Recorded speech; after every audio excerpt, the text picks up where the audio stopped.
Iniciamos trabalhos com as apresentações dos convidados.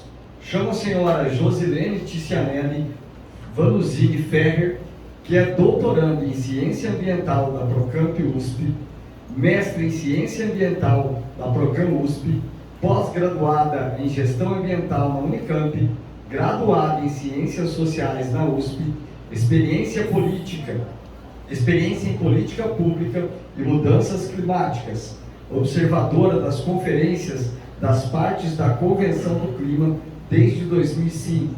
Atua nas seguintes agendas: aquecimento global, mercados de carbono, política e negociações internacionais, relações internacionais. Professora titular da FAAP, das Faculdades de Relações Internacionais e Economia, assessora da presidência da CETESB, gestora do Acordo Ambiental São Paulo e secretária executiva da Câmara Ambiental de Mudanças Climáticas. Ela vai apresentar a palestra Crise Climática, Acordo Ambiental São Paulo, Desafios.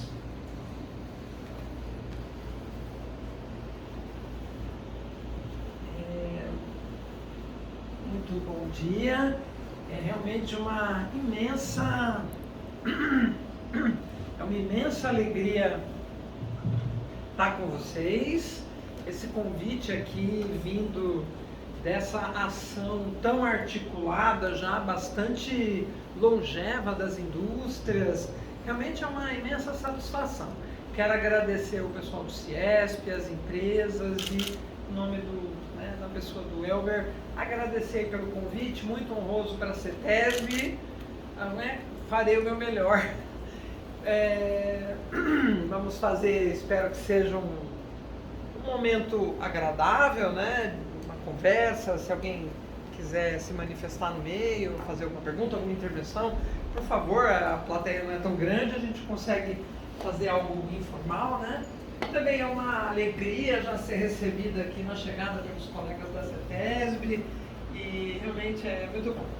São oportunidades que obrigam a gente a sair de São Paulo e interagir com os colegas que ficam atuando no interior. É um trabalho muito meritório e eu sei que a CETESB vem primando, né, se esforçando para manter uma relação bem profissional, bem bacana com as empresas, e assim São Paulo está chegando a ser o que é, né, do ponto de vista de gestão ambiental, e temos muito a fazer, a gente sabe.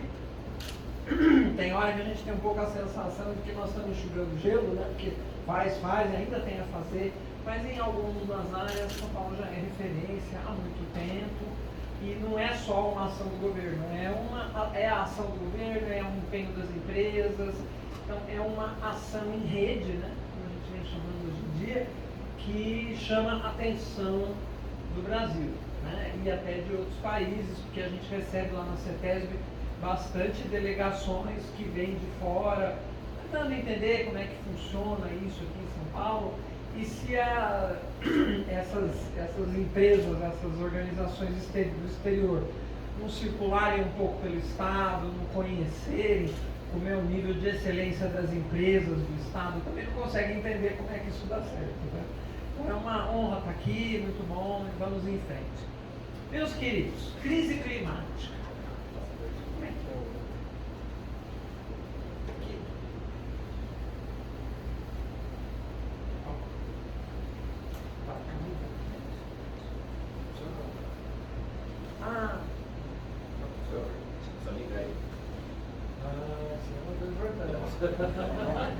Por que a cafeteira não funciona? Ninguém pôs a tomada na parede. E atrás deveria ter um botãozinho que você deve dar um meio. Por que a cafeteira não funciona? Ninguém ligou, né? Tá bom. Bom, meus queridos, crise climática. Primeira vez que eu falei em público sobre mudança climática, primeira aula que eu dei sobre essa agenda, tem 22 anos. No ano 2000 eu comecei a trabalhar com o assunto, passei um tempo estudando. Na verdade eu comecei a estudar a agenda ainda nos anos 90, nos anos 2000 eu migrei para uma área específica da CETESB sobre a agenda. Tem 22 anos que eu comecei a lecionar sobre o assunto.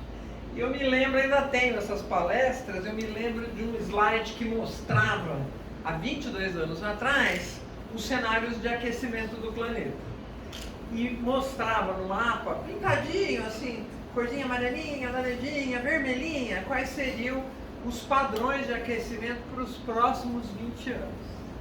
Estou eu aqui falando da agenda 20 anos depois e tendo que admitir que aquele mapinha ali, coloridinho, mostrando o que ia acontecer em 20 anos, estava muito aquém da realidade. Os cientistas que fizeram simulações nos anos 90, que a gente estava mostrando no começo da década de 2000, não conseguiram ser tão precisos, lógico, porque simulação é isso, né? A tua capacidade de prever o que acontece à frente é sempre muito limitada. Às vezes se erra para mais, às vezes se erra para muito menos. Naquele momento se errou para muito menos. O que a gente mostrava há 20 anos atrás não condiz com o que a gente está vendo no planeta hoje. Então é um processo agressivo, extremamente rápido, e se há 20 anos atrás pairava muitas dúvidas sobre a mudança climática é natural ou a mudança climática é provocada pelo ser humano, há 20 anos atrás era um debate consistente na ciência. É humano ou é natural? Eu digo aos senhores com absoluta tranquilidade que esse debate está superado. Mas existem sempre os que continuam, apertando a ferida, tentando vender uma ideia que a ciência já provou que está falha.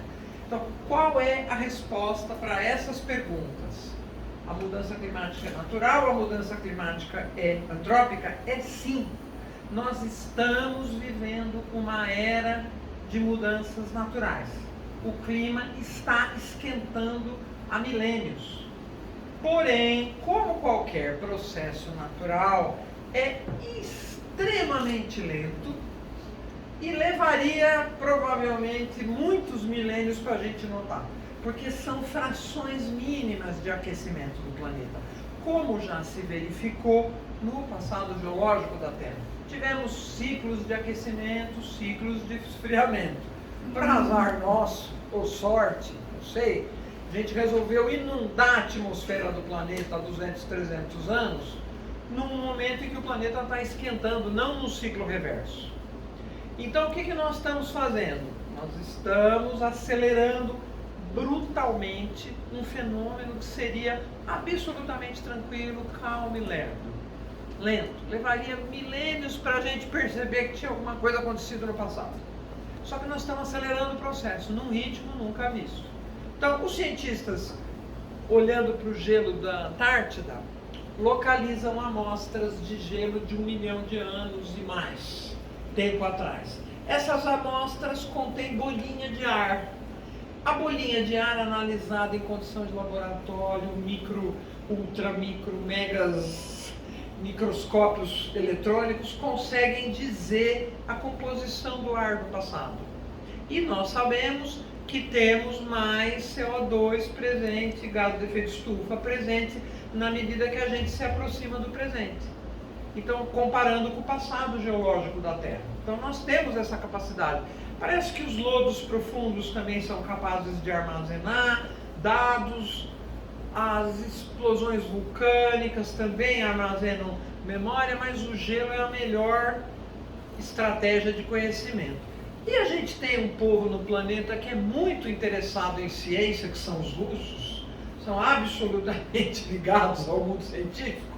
E há décadas atrás, eu não vou te dar risada, eu vou dar de chorada. Há décadas atrás, eles levaram para a Antártida a perfuratriz de petróleo por puro interesse científico, obviamente. Então, essas perfuratrizes perfuraram quilômetros. E eles não acharam petróleo, a ciência não contribuiu com eles, mas eles acharam um lago que tem abaixo do glaciar que eles estavam explorando há quase 3,5 km, e eles coletaram e guardaram essas amostras. Quando a ciência do clima começou a dizer que tinha uma anomalia, tinha muito CO2 na atmosfera, foram olhar para cientistas do século XIX, um deles era um sueco, Arrhenius, tadinho, deve ter morrido o povo achando que ele era louco. Porque ele já dizia em 1800 e pouco, 1700 e pouco, se tivesse muito CO2 na atmosfera, o planeta ia esquentar. Então, acharam, dos anos 50 para frente, as análises da ciência americana mostrou uma anomalia de CO2, foram procurar nos testemunhos guardados pelos cientistas russos, completamente desinteressados em economia, em buscar petróleo, longe disso, e acharam a comparação com o passado geológico da Terra. E uma nova área do conhecimento científico, isso é tudo, gente, isso é tudo anos 60, 80 para frente. Pouco se sabia das interações do clima com a temperatura da Terra, do clima com os oceanos. Essa ciência é muito nova e está evoluindo no mesmo ritmo das mudanças climáticas. É brutal o avanço científico. A quantidade de pesquisas anualmente é brutal. É um negócio assustador. E hoje sabemos, mudanças climáticas é um fato. Fake news a dizer que isso não existe é bobagem. É um fato, a ciência sabe que é um fenômeno natural, num ritmo lento, de milhares de anos.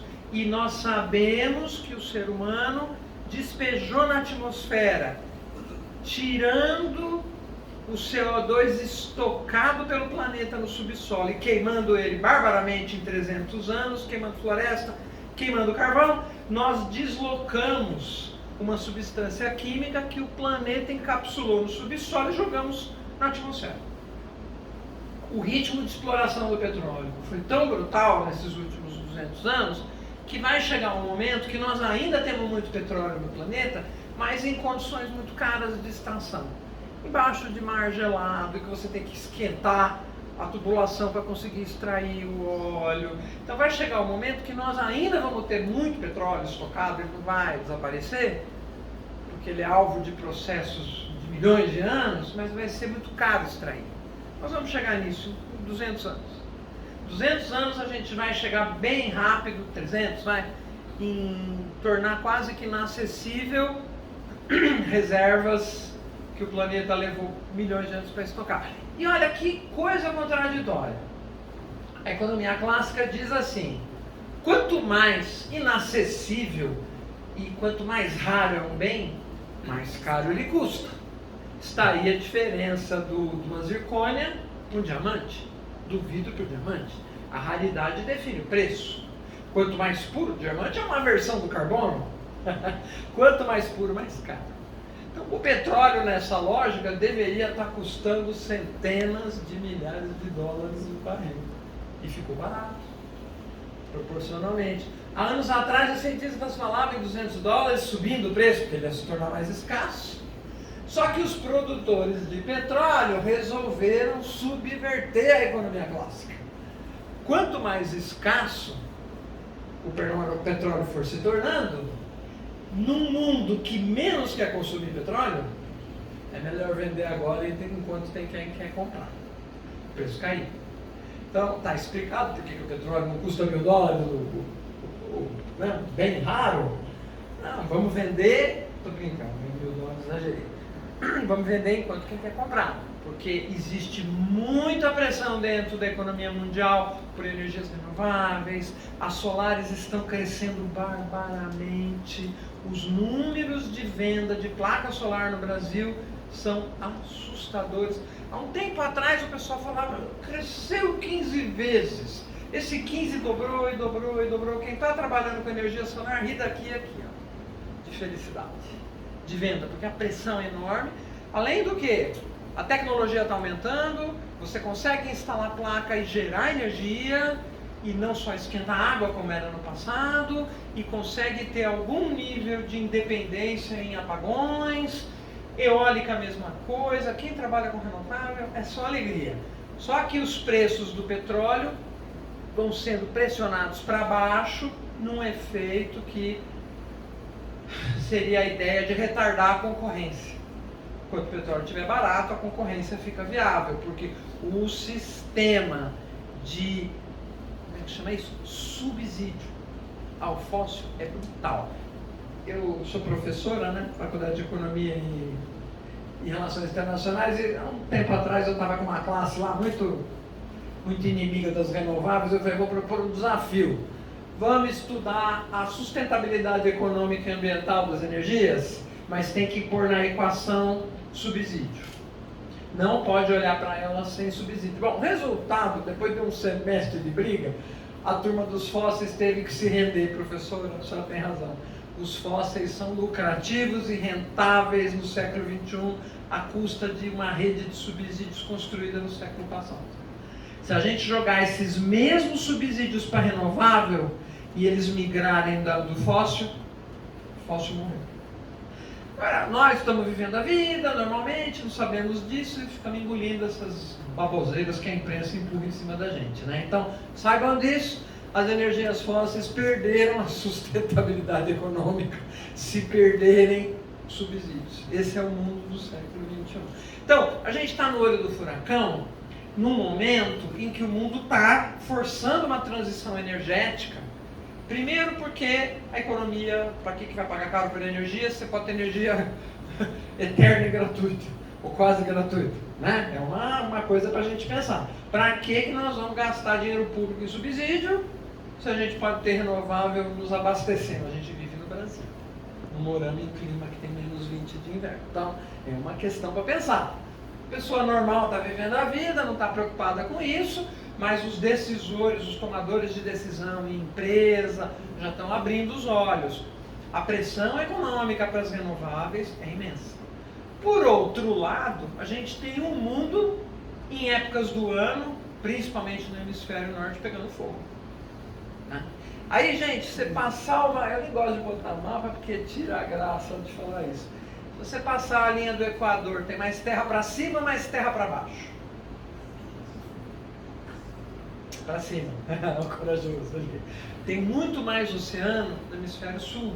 Então, os cientistas, os calculistas, as pessoas que projetam como o clima se comportam já tinham avisado.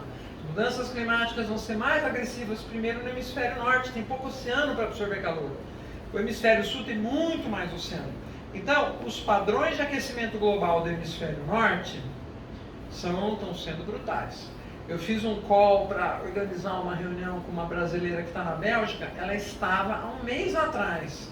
Tinha uma pessoa que mora na Bélgica, eu e uma pessoa que mora no Egito na reunião. A moça da Bélgica estava com 44 graus. O do Egito 38 e eu com 28, graças a Deus. Então, e lá a legislação dizia o seguinte: você não pode abaixar o seu ar-condicionado porque eles estão em racionamento de energia por causa daquele país que tem uma ampla amor à ciência, que é a Rússia. Eles estão num racionamento brutal. Então ela disse para mim que na Bélgica, você abaixar o teu ar-condicionado abaixo de 28 graus é multa. Eu falei, cara, 28 graus é o valor, é o tamanho do meu aquecedor quando está frio aqui. Vocês estão mal aí? Bom, é o mundo que a gente está vivendo. Então, crise climática, a gente pode achar que é algo para os outros, mas o processo só está começando. Se a gente não agir, daqui a pouco estamos iguais aos europeus, com invernos muito agressivos. O processo do desmatamento da Amazônia vai mexer com o clima do Sudeste, está mexendo. Os nossos climatologistas, meteorologistas já avisaram que o padrão de umidade do sul, sudeste, centro-oeste está ligado à floresta amazônica e a falência daquela floresta vai mexer com os nossos padrões de umidade também. Então, o mundo é ligado, é um mundo em rede. Se a gente não abrir os olhos porque nós estamos fazendo, daqui a pouco nós estamos passando muito mais apertado do que estamos aqui. E, apesar da gente viver o mito do Brasil, terra de fartura d'água, por que eu digo mito? Porque a grande quantidade de água está no norte do país, onde tem 8% da população. Então, tem um número aí que dizem que 80% dos recursos hídricos do Brasil estão onde mora 8% da população. O restante do Brasil vive com os 20% que existem no país. Não é culpa deles, né? A gente também queimou as nossas florestas, cortou as nossas florestas nos anos 40, 50. E eu tenho um amigo que é historiador, ele disse que o José Bonifácio já falava isso nos escritos dele. Quando você corta a floresta, a chuva desaparece. Então, né? nós temos um trabalho a fazer no Estado, que já é um Estado que chegou num nível de... Nós chegamos num nível muito interessante de equilíbrio com as nossas florestas. São Paulo não é um Estado que tem muito problema com desmatamento, mas a gente tem o desafio da revegetação. Então, o que as indústrias, os municípios puderem fazer para revegetar o Estado, para revegetar os municípios, vai tornar a nossa convivência com essa intensificação do aquecimento global mais amena. Então, lógico, os lugares que têm mata nativa, como Portugal mostrou, as ondas de incêndio brutais em Portugal, aonde tinha mata nativa cercando os rios, o fogo pegou com menos agressividade. Olha que peculiar. Onde tinha muita monocultura, o fogo arrasou. Então, a gente tem, né, as lições aprendidas aí pelo pessoal da Europa que está vivendo o fenômeno antes que nós, e a gente precisa se alertar e temos trabalho a fazer. E certamente o governo tem um papel, as empresas têm um papel de zelar pela área ambiental. E aqueles desafios dos anos 70, 80, 90, o desafio do saneamento, a gente está ganhando essa luta aqui em São Paulo. O resto do Brasil, não vou falar, mas aqui nós estamos ganhando a luta. É um estado com raras ondas de doença associada a baixo saneamento. A gente tem um nível de saneamento muito bom que influencia os índices do Brasil. O Brasil não tem índices piores pelo Sudeste. Né? Bom, também não pode falar fora daqui, que isso já pode. Então vamos seguir. Então agora tem um novo desafio a vencer. Precisamos de qualidade ambiental, precisamos revegetar o nosso estado para a gente preservar recurso hídrico, e é uma tarefa que o governo não é um jogo que o governo ganha sozinho. Precisa de vocês. Bom, aí voltamos à crise climática. Vou comentar mais um detalhe, aí a gente segue com o acordo ambiental. Porque o que nós estamos fazendo, né? A gente tem que sair desse processo de só mostrar os problemas e vamos caminhar para a ação. A indústria é um setor muito pragmático, né? Então eu gosto muito de estar em contato trabalhando junto com a indústria, porque esse pragmatismo é muito positivo.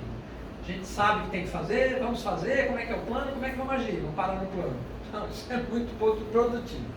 Então saiu no fim do ano passado um relatório do painel intergovernamental de mudanças climáticas, o IPCC. Ele reúne pesquisa do mundo inteiro e ele trouxe um dado que eu realmente nunca tinha ouvido falar. Foi um pouco assim assustador. Então, apesar da gente estar em 2020, temos ainda, para vencer as grandes capitais principalmente, o desafio da poluição do ar. Né? Isso ainda é um problema na Europa, na China, nos Estados Unidos, aqui em São Paulo. Nós ainda estamos lutando com a poluição do ar, e nós aqui no Sudeste ainda temos o etanol. As capitais que não têm, o desafio é agressivo. Então a Europa já anunciou um plano de banimento 2020, 2030, 2035, dependendo do país, dos veículos a combustão. Eles querem limpar o ar das cidades. Aí o IPCC diz o seguinte: a poluição do ar nesses grandes centros contém aerossóis, pequenas partículas. Perdoem a explicação simples da cientista social aqui. Pequenas partículas. Essas partículas refletem luz do sol. A poluição reflete luz do sol.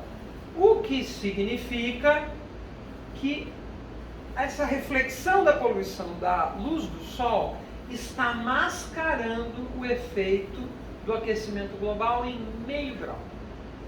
O planeta, que hoje a gente sabe que está 1,x% mais quente, perdão, não é por cento, é grau. O planeta está 1 grau ponto alguma coisa mais quente, só que ele vai estar 1,5 na hora que a gente limpar as cidades, e elas estão sendo limpas.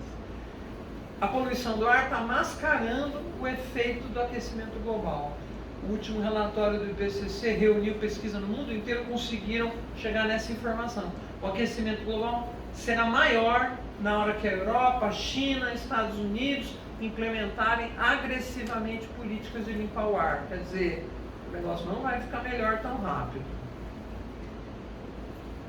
temos que agir.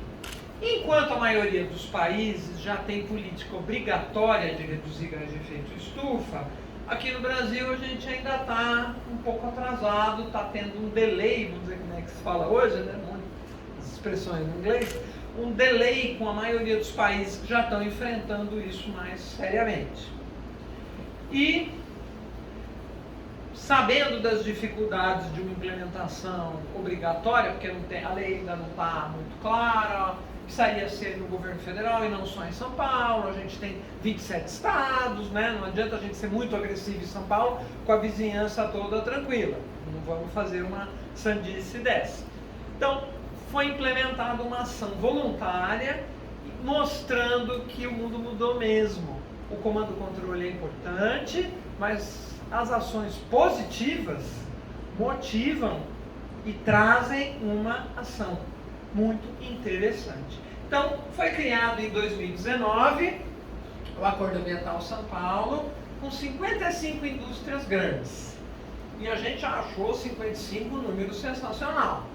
Entramos na pandemia, a proposta do acordo voluntário é empresas e associações se agregarem, a gente ajuda a turma a se capacitar, vamos trabalhar junto para melhorar o nível de entendimento técnico da agenda, como monitora, como age, vamos apoiar as ações do Acordo de Paris, que é o tratado internacional que está forçando os países a reduzirem gás de efeito estufa, para a gente não deixar a média global do aquecimento passar de 1,5 graus até o fim do século. Por que 1,5 graus? A hora que passar de 1,5 graus, os países que são insulares começam a desaparecer quando chegar mais perto do fim do século com a elevação do nível do mar. Os cientistas já sabem, se chegar em 2 graus a média de aquecimento durante esse século, e nós já estamos em 1, se chegar em 2 graus, a maioria dos países que são ilhas, até 2100, praticamente desapareceram. País com prazo de validade, essa ninguém tinha visto ainda. Bom, a adesão é voluntária, quem entra fica renovado até 2030. Essa definição de quanto reduz, quando reduz, como reduz, a empresa adota, a gente não obriga, é ação voluntária. E criamos a Câmara Ambiental de Mudança Climática para gerir toda essa coisa junto com as empresas. A iniciativa tem sido muito interessante. O acordo é voluntário, nós não vamos, dentro do ambiente do acordo, criar obrigações legais. Se elas vierem, não será por causa do acordo, será porque o mundo está mudando. Só que nós estamos preparando as empresas para agir voluntariamente e para ficarem muito confortáveis no momento que isso for obrigação legal. E a ação voluntária, e a CETESB não toma uma piscada de decisão sem ser em comum acordo com as empresas. Então está sendo muito bacana. E olha, no ano que a pandemia emplacou, primeiro ano, emplacou uma palavra estranha, mas vamos lá.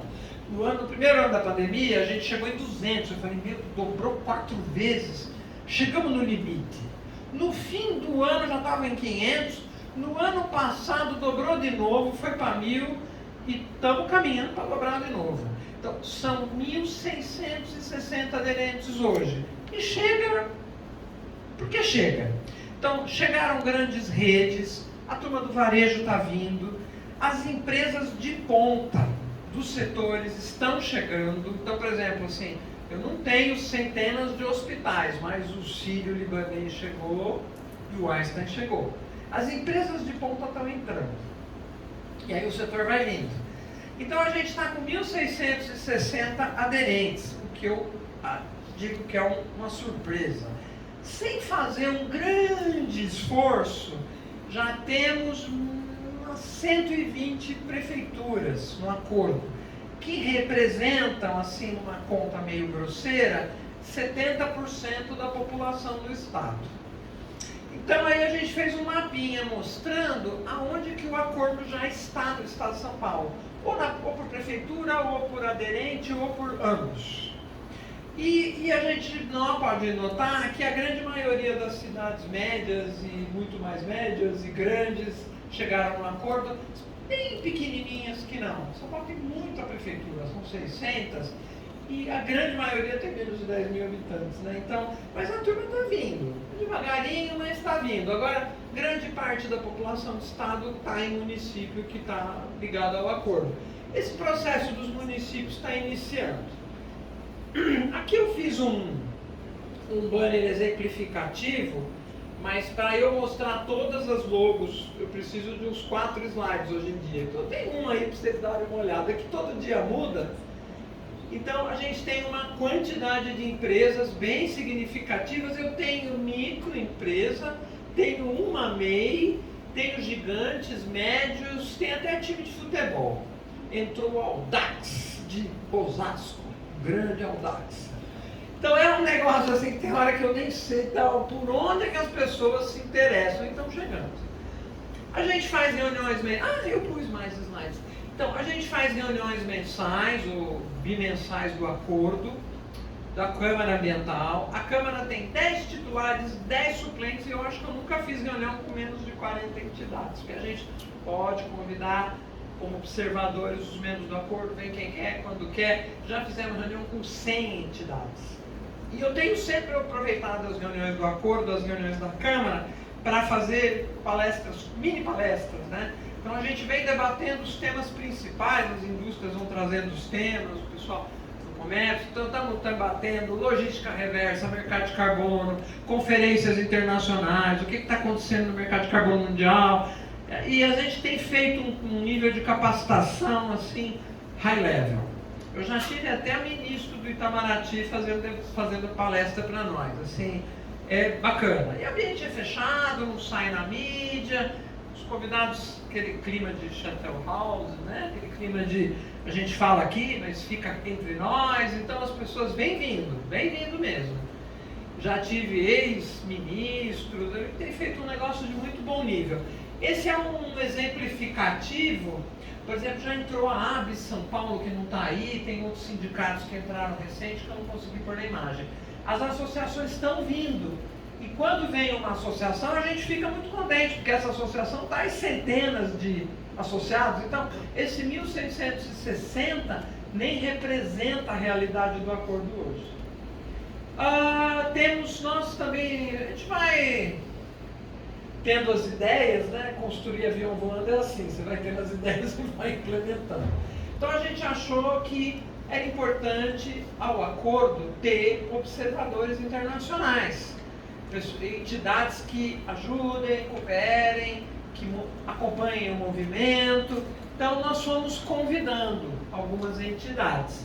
Então a Câmara de Comércio Brasil-Catalunha, o Consulado Britânico, o PNUD, o Programa das Nações Unidas para Desenvolvimento, Consulado Geral da França, o Earth Day, uma ONG importante na área de sustentabilidade, o Programa das Nações Unidas para Meio Ambiente, o PNUMA, acabou de chegar, o Consulado do Chile está para assinar. Então são entidades internacionais interessadas na agenda, e estão chegando devagar, porque elas chegam na medida que a gente convida. O PNUD está achando a iniciativa inédita no mundo, acompanhando reunião, oferecendo palestrante para as nossas capacitações, está bem animado. O Consulado Geral da França recentemente ofereceu 2 capacitações para as empresas do acordo sobre descarbonização, foram um sucesso. Como descarbonizar a planta, como você fazer o plano para você reduzir voluntariamente a emissão, bem bacana. Bom, e a linha dos municípios pelo clima, essa está mais recente. Então, a gente fez esse ano 3 grandes cursos sobre capacitações sobre crise climática. A gente precisa melhorar a capacitação das equipes dos municípios. Tivemos quase 100 prefeituras nas capacitações online. O Consulado da França nos apoiou, trouxemos um coordenador do programa de adaptação da Prefeitura de Paris. Também nós trouxemos uma professora lá do Algarve, mostrando experiências de sustentabilidade para municípios. E assim, e foi interessante de ver as palestras, né, da Portuguesa, tudo são cursos online, né? E é interessante de observar que são experiências de pouco investimento financeiro. Tanto as portuguesas, as francesas. Então eles mostraram ali uma inteligência, uma capacidade de usar muito bem recurso público e nada muito mirabolante. Intervenções que a gente consegue aproveitar. Precisa melhorar a capacitação, o entendimento da agenda, articular meio ambiente com obras. Então, foi bem bacana, assim, as prefeituras que participaram deram um retorno, assim, sensacional. Também pudemos convidar alguns especialistas do IPCC, os principais do Brasil, sempre tem um do IPCC nos cursos. Então a gente está fazendo um negócio alto nível, realmente alto nível. A turma chega para fazer pensando que é um cursinho online, assim, de repente só tem aula com um figurão. Bom, aqui são umas imagens lá da aula do especialista francês, consulado francês, que é observador do acordo, dando um apoio muito importante para a gente. E a Câmara Ambiental de Mudanças Climáticas tem as entidades que são membros, mas nós votamos que quem faz parte do acordo pode acompanhar a Câmara, e a participação é praticamente idêntica. Todo mundo muito... formamos uma rede muito bacana. Esse site, no site da CETESB, a página do acordo, a gente publicou... A gente publicou a nota técnica, a quantificação e relato de emissões. Fizemos junto com a indústria, junto com o setor privado. Nos ajudaram, acho que umas 40 empresas ajudaram a escrever, revisar. Ficou top, ficou bacana. Agora nós vamos lançar em inglês. Ficou tão bom que pediram, gente, ficou tão bacana, ele é muito didático, sabe? Vamos fazer em inglês, nós vamos lançar em inglês. Uma das empresas nos ajudou, é assim, vamos na cooperação. Uma das empresas traduziu para nós e vamos indo. E é um trabalho assim muito legal. Nós lançamos no ano passado um edital abrindo a porta, abrindo a possibilidade para envio de cases de sucesso do setor privado em ações de redução de emissão. Estou ligado no horário. Não vou dar trabalho para o organizador, porque é fogo para o organizador quando o coito do palestrante desata a falar. É fogo. Não vou te dar trabalho. Então nós abrimos um edital, criamos um grupo da indústria, estou falando indústria, mas é setor privado, que tem outros setores. Muita gente de serviços, tal. Criamos um grupo de especialistas porque, olha, interagindo com as pessoas há 3 anos no acordo, eu constatei que está ali naquele time do acordo, não vou dizer que estão todos, mas entre os melhores caras da área de sustentabilidade do Brasil, tem um time ali do acordo que é assim, gente muito boa. Então nós criamos um time de pareceristas, recebemos até hoje, olha, eu acho que o número de 150 é correto, nós recebemos perto de 150 cases, de do ano passado e nesse. Nessa rodada foram perto de 100. E no processo de análise de case a case, a gente fez reunião, leu o case, mandou um primeiro relatório para o proponente do case. Alguns ali já desistiram, porque tinha case que não era case, era plano de marketing. Quando a gente começa a perguntar, a empresa mesmo nota, não, peraí, errei, não é?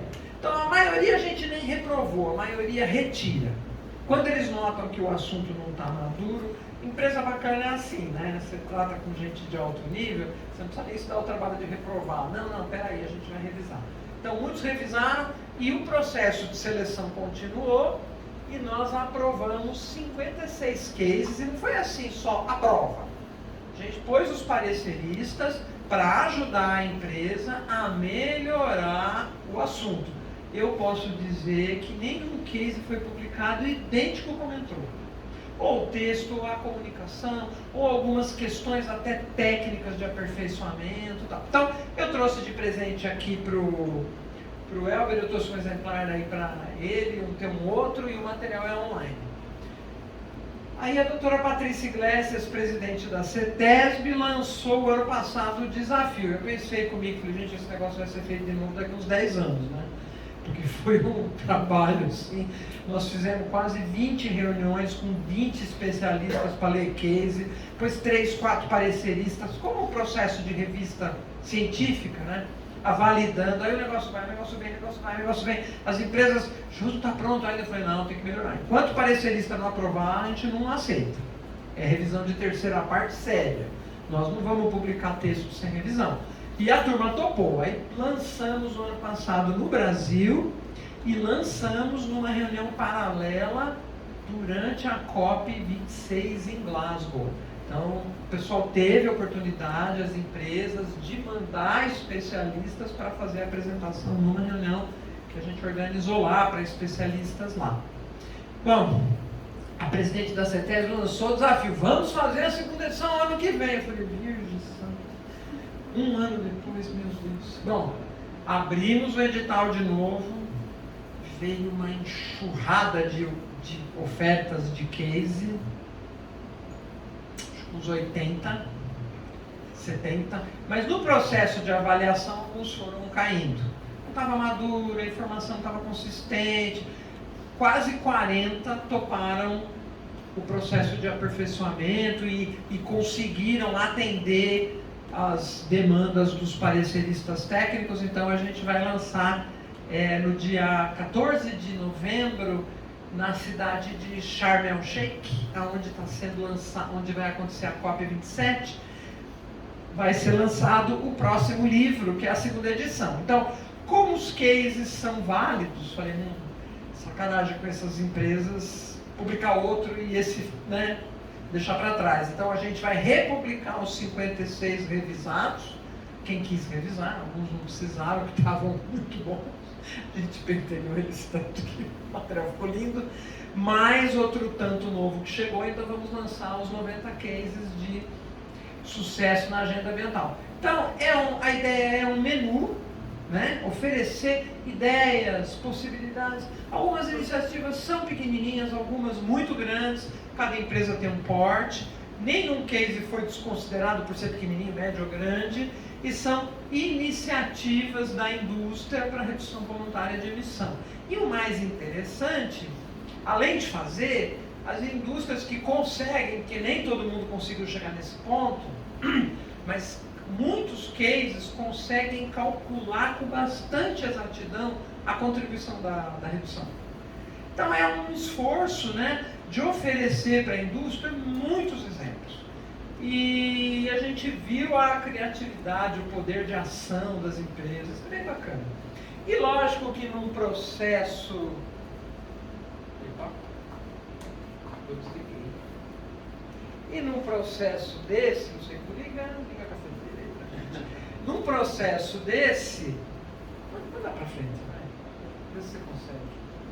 E num processo desse tem um aprendizado coletivo, porque, por exemplo, uma empresa apresentou lá um esforço nesse próximo livro de compensar a emissão com vegetação. A gente fez tanta pergunta, tanta reunião para entender o processo, que eles reconheceram que as próximas contratações que eles fizerem para contratar, porque eles conseguiram, eles compensaram com vegetação o ano de 2021, e é um teste, e eles publicaram. Aí eles falaram, olha, vocês colocaram tantas questões que a gente jamais pensou, que os próximos processos de contratação para compensar, a gente vai ter que rever, exigir mais tempo de acompanhamento, porque elas falaram, ó, o pessoal falou, a gente é banco, a gente não é biólogo, então nós achamos que a gente tinha feito um processo maravilhoso, descobrimos que o processo é razoável, está longe do maravilhoso, mas mesmo assim houve um esforço tão grande de melhorar o processo atual para ele poder ser publicado, que ele foi aprovado. Então a gente vê o aprendizado, né, das empresas. Bom, estamos aí lutando nas próximas etapas, né? Tivemos as capacitações que eu falei, a ADEME estatal francesa, o pessoal amou, foi tudo em português, eu não sei se a gente consegue repetir, mas estamos lutando. E se repetir, nós vamos precisar de muitas para vencer a fila. Temos a segunda edição, quando eu fiz esse slide eram 80, nós já estamos em 90. na verdade. Estamos planejando capacitações aí para o ano que vem, para mais prefeituras e para outras pessoas das mesmas prefeituras. Estamos planejando aí uma nota técnica 2, aquela primeira foi sobre inventário e a próxima vai ser sobre compensar emissões e para ajudar na reflexão de mercado. Vamos lançar a nota técnica em inglês e a gente vai lançar no fim do ano. Isso está provocando assim um certo barulho, mas que bom, é bom que faça bastante barulho. A gente vai lançar o GT Mercado de Carbono. Tem muita bobagem sendo publicada, muita iniciativa ruim sendo vendida. Então a gente quer criar algum parâmetro, ajudar a melhorar o nível do debate. Vamos tirar o debate das fake news. Vamos levar esse negócio que eu tenho medo de um mercado de carbono no Brasil virar experiência de pirâmide, se a gente não der consistência, sustentabilidade técnica e econômica para isso. Porque o resto do mundo já está fazendo mercado de carbono com sustentabilidade bacana, 20 anos, a gente não vai conseguir inventar a roda triangular aqui.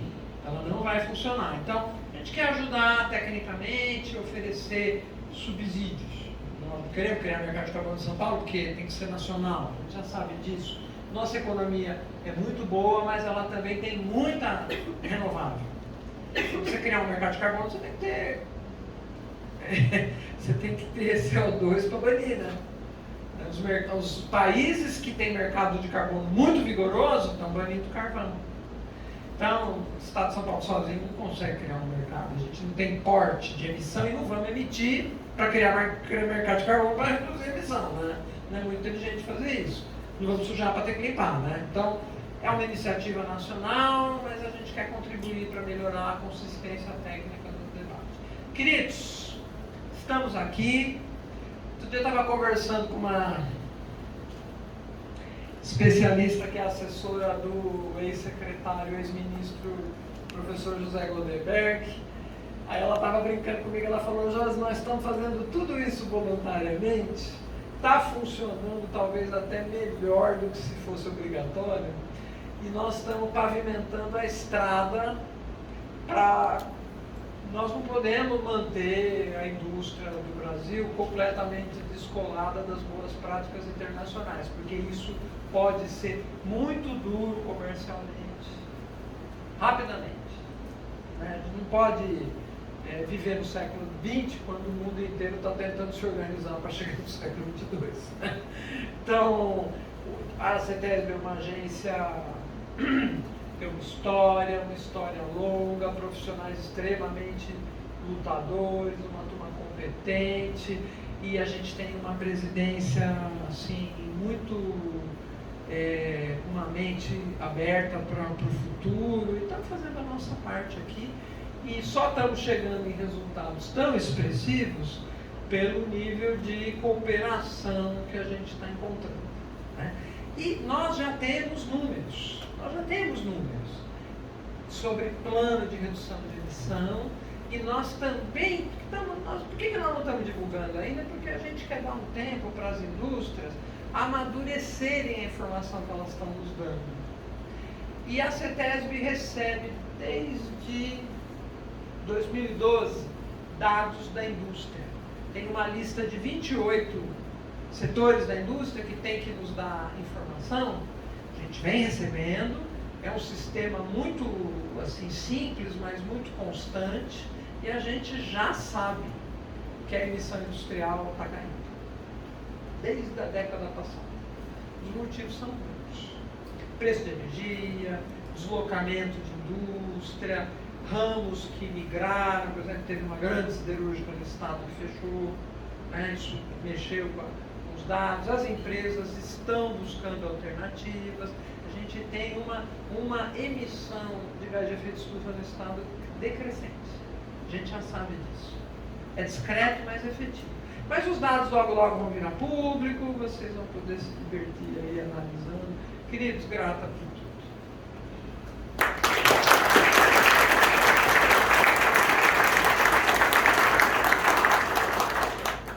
Professora, pediu para a senhora voltar aqui, para o Elber me entregar o certificado aqui, em agradecimento pela participação. Escapou, hein? Mas o organizador é tão educado que ele nem me deu uma voadora para ficar quieto. Muito grato.